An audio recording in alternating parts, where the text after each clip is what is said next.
asthma talk number 7. We'll talk, and this is perhaps maybe the most important of these talks, about what to do if there is an acute asthma attack. Um, every year people die of acute asthma attacks. We estimate that around about 1,000 people a year die in the UK. That's about 3 a day. And often these asthma attacks are preventable, but certainly when they occur, they should be treatable.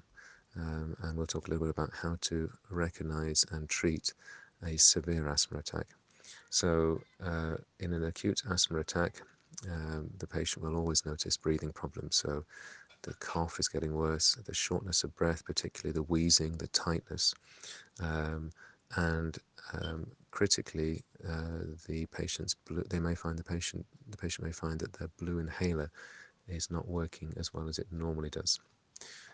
People who are with the patient may notice that the patient is getting more and more breathless, sometimes to the extent that they can't speak. So, for example, they may find problems completing a sentence like that. So the patient may not be able to speak properly.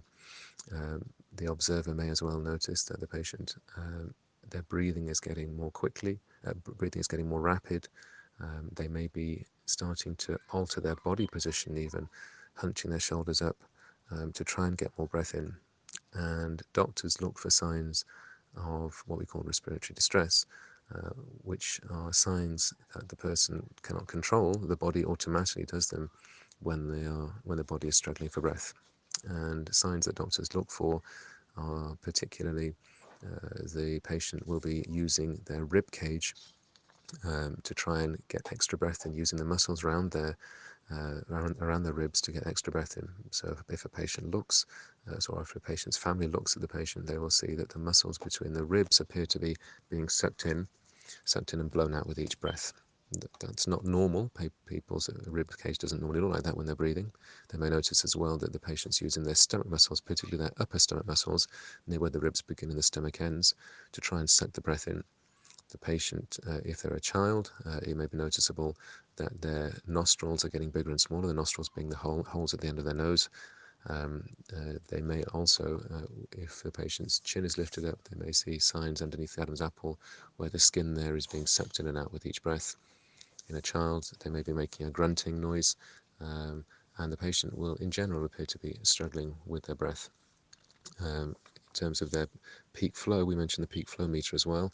The peak flow that they can blow out with a single blow, and their peak flow will nearly always go down quite significantly.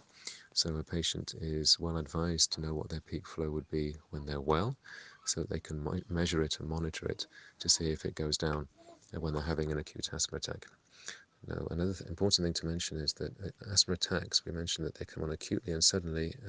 Often they've been building up for a few days, or well, maybe not a few days, but certainly a few hours.